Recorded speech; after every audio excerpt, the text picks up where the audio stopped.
محترم سامعین، السلام علیکم ورحمۃ اللہ وبرکاتہ۔ اللہ تعالیٰ فرماتے ہیں، وہی ہے جس نے آسمانوں اور زمین کو 6 دن میں پیدا کیا، پھر عرش پر جلوہ فرما ہوا۔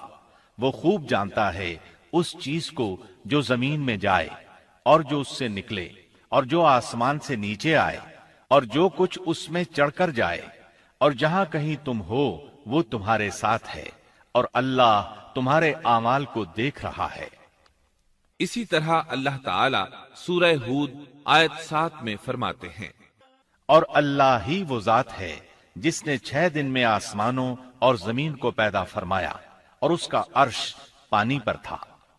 امام احمد بن حنبل رحمت اللہ علیہ نے ابو رزین عقیلی سے بیان کیا ہے، انہوں نے کہا، یا رسول اللہ، أين كان ربنا عز وجل قبل أن يخلق السماوات والأرض؟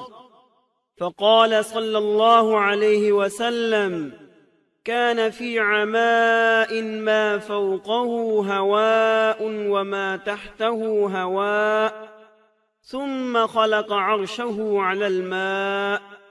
اے اللہ کے رسول صلی اللہ علیہ وسلم، آسمانوں اور زمین کو پیدا کرنے سے پہلے ہمارا پروردگار کہاں تھا؟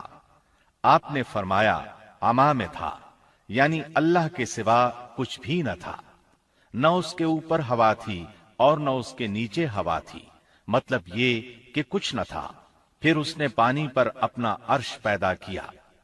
گویا یہ تھی مخلوق کی ابتدا۔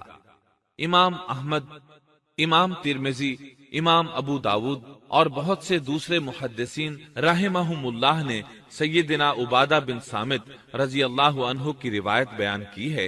وہ کہتے ہیں، سمعت رسول اللہ صلی اللہ علیہ وسلم يقول ان اول ما خلق اللہ تبارک وتعالى القلم ثم قال له اكتب، فجرى في تلك الساعة بما هو كائن إلى يوم القيامة۔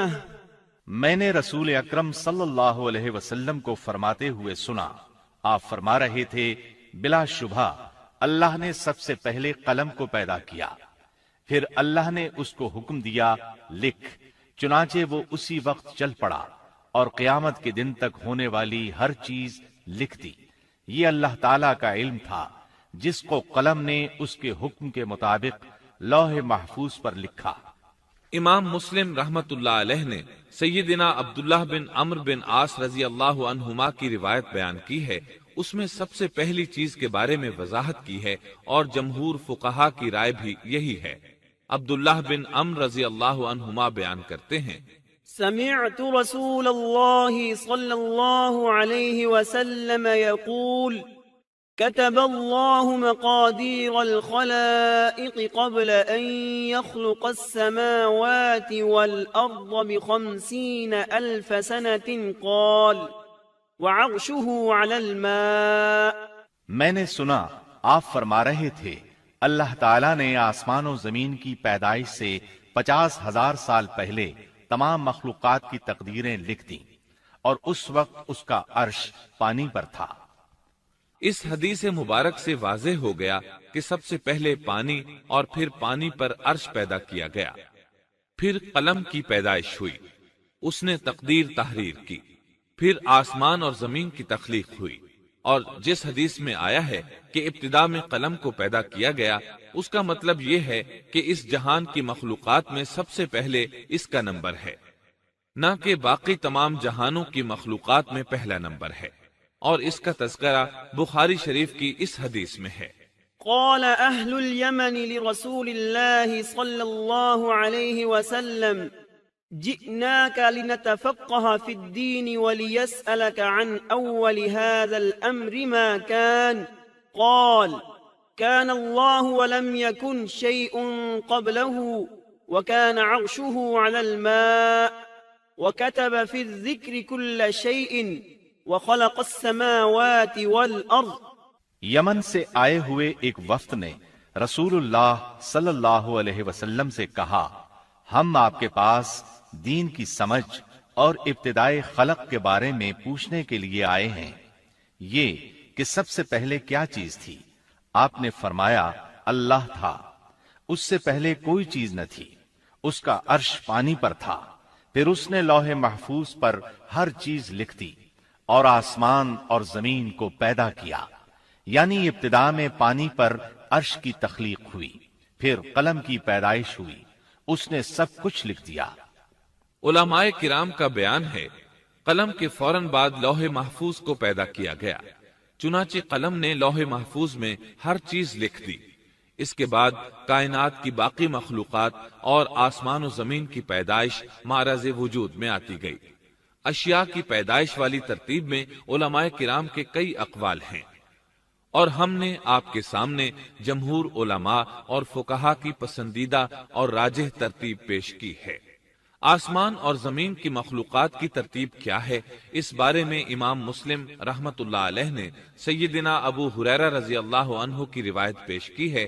وہ کہتے ہیں، أخذ رسول الله صلى الله عليه وسلم بيدي فقال خلق الله عز وجل التربة يوم السبت وخلق فيها الجبال يوم الأحد وخلق الشجر يوم الاثنين وخلق المكروه يوم الثلاثاء وخلق النور يوم الأربعاء وبث فيها الدواب يوم الخميس وخلق آدم عليه السلام بعد العصر من يوم الجمعة في آخر الخلق في آخر ساعة من ساعات الجمعة فيما بين العصر إلى الليل۔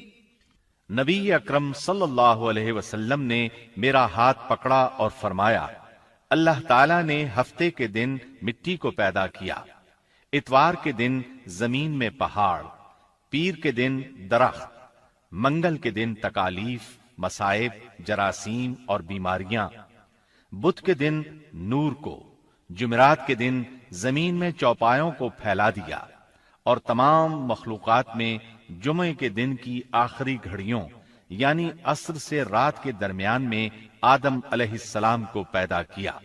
مطلب یہ کہ ابتدائے آفرینش میں جن مخلوقات کی تخلیق ہوئی ان میں سے آخری مخلوق انسان تھا۔ اس حدیث میں مختلف حالات کو نہایت وضاحت سے بیان کیا گیا ہے۔ اس سے بخوبی پتہ چل گیا کہ ابتدائی مخلوقات کی ترتیب کیا تھی۔ ان میں سے آخری نمبر آدم علیہ السلام کا تھا، جبکہ آدم علیہ السلام نسل انسانی میں سب سے پہلے اور تمام انسانوں کے باپ ہیں۔ انسانوں سے پہلے فرشتے اور جن پیدا ہو چکے تھے۔ صاحب عقل مخلوقات میں سب سے پہلا نمبر فرشتوں کا، دوسرا نمبر جنوں کا اور آخری نمبر انسانوں کا ہے۔ فرشتوں کا اصل ٹھکانہ آسمان ہے۔ اللہ تعالیٰ سورۃ الشورى آیت 5 میں فرماتے ہیں، تكاد السماوات يتفطرن من فوقهن والملائكة يسبحون بحمد ربهم ويستغفرون لمن في الأرض ألا إن الله هو الغفور الرحيم۔ قریب ہے کہ آسمان اپنے اوپر سے پھٹ پڑے اور تمام فرشتے اپنے رب کی تسبیح اور تحمید بیان کر رہے ہیں اور زمین والوں کے لیے استغفار کر رہے ہیں۔ خبردار، اللہ تعالی معاف کرنے والا، رحمت کرنے والا ہے۔ مسلم شریف میں ہے، سیدہ عائشہ صدیقہ رضی اللہ عنہا سے روایت ہے کہ نبی اکرم صلی اللہ علیہ وسلم نے فرمایا، خلقت الملائكة من نور وخلق الجان من نار وخلق آدم مما وصف لكم۔ فرشتوں کو نور سے اور جنوں کو آگ سے پیدا کیا گیا، اور آدم کو اس چیز سے پیدا کیا گیا جو تمہارے لیے بیان کر دی گئی، یعنی مٹی سے۔ فرشتوں کی تخلیق کے بعد جنوں کو پیدا کیا گیا۔ جنوں کو بھی انسانوں سے پہلے پیدا کیا گیا تھا، جیسا کہ اللہ تعالیٰ سورۃ الحجر آیت 27 میں فرماتے ہیں، وَالْجَانَّ خَلَقْنَاهُ مِن قَبْلُ مِن نَّارِ السَّمُومِ، اور اس سے پہلے جنات کو ہم نے لو والی آگ سے پیدا کیا۔ جنات کے بارے میں بہت زیادہ آیات و احادیث موجود ہیں۔ اللہ تعالیٰ فرماتے ہیں، خَلَقَ الْجَانَّ مِن مَّارِجٍ مِّن نَّارٍ، اور جنات کو آگ کے شعلے سے پیدا کیا گیا۔ مارج آگ کے بھڑکتے شعلے کے کنارے کو کہتے ہیں، گویا جنوں کو آگ کی جڑ سے نہیں بلکہ آگ کے شعلوں کے کنارے سے پیدا کیا گیا ہے۔ قرآن مجید میں اللہ تعالیٰ نے ابلیس شیطان کا قول نقل کیا ہے، خَلَقْتَنِي مِن نَّارٍ، تو نے مجھے آگ سے پیدا کیا۔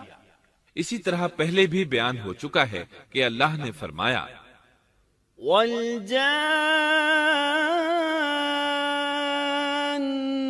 خَلَقْنَاهُ مِن قَبْلُ مِن نَّارِ السَّمُومِ، اور اس سے پہلے جنات کو ہم نے لو والی آگ سے پیدا کیا۔ یہ ہے جنات کی اصل اور بنیاد۔ ابلیس ملعون بھی جنات میں سے ہے، اور اس مسئلے میں کسی کو تردد اور شبہ نہیں ہونا چاہیے، اس لیے کہ قرآن مجید میں ہے، إِلَّا إِبْلِيسَ كَانَ مِنَ الْجِنِّ، اور ابلیس جنوں میں سے تھا۔ مطلب یہ کہ وہ فرشتوں میں سے نہیں تھا۔ حسن بصری رحمت اللہ علیہ فرماتے ہیں، وہ پلک جھپکنے کے برابر بھی فرشتوں کی جنس میں داخل نہیں ہوا، اور نہ ہی وہ کبھی فرشتوں میں شمار ہوا ہے۔ وہ جنات میں سے ہے کیونکہ اس نے خود اقرار کیا تھا، خَلَقْتَنِي مِن نَّارٍ، اے اللہ، تو نے مجھے آگ سے پیدا کیا ہے۔ اگر یہ فرشتہ ہوتا تو اس وقت کہتا، اے اللہ، تو نے مجھے نور سے پیدا کیا ہے۔ اس لیے ابلیس کا جن ہونا روز روشن کی طرح عیاں ہے۔ سیدنا عبداللہ بن عمر رضی اللہ عنہما اور سیدنا عبداللہ بن عباس رضی اللہ عنہما فرماتے ہیں، آدم علیہ السلام سے 2000 سال پہلے جنات پیدا کیے گئے۔ وہ ہماری اس زمین پر رہائش پذیر تھے۔ آہستہ آہستہ وہ فسق و فجور میں مبتلا ہو گئے۔ جب وہ فتنہ فساد میں حد سے بڑھ گئے، ناحق خون بہانے لگے، تو اللہ تعالیٰ نے ان کی طرف فرشتوں کا عظیم لشکر بھیجا۔ ان سے جنات کی زبردست مارکہ آرائی ہوئی۔ اس مارکہ آرائی میں فرشتوں نے جنات کو تہس نہس کر دیا، اور وہ سمندروں کی جزیروں میں پناہ لینے پر مجبور ہو گئے۔ زمین کے ہر بر اعظم سے انہیں جلا وطن کر دیا گیا، چنانچہ آج تک ان کا مسکن یہی جزیرے اور عظیم مراکز ہیں۔ یہ واقعہ آدم علیہ السلام کی تخلیق سے پہلے ہو چکا ہے۔ احادیث مبارکہ میں ہے کہ ابلیس ملعون کا ایک تخت ہے، اور وہ تمام جنات کا سردار اور حکمران ہے۔ اس کا شاہی تخت پانی پر ہے، اگرچہ اس کی متعین جگہ ہمیں معلوم نہیں۔ یہاں تک ذکر تھا سیدنا آدم علیہ السلام کی پیدائش سے پہلے کا۔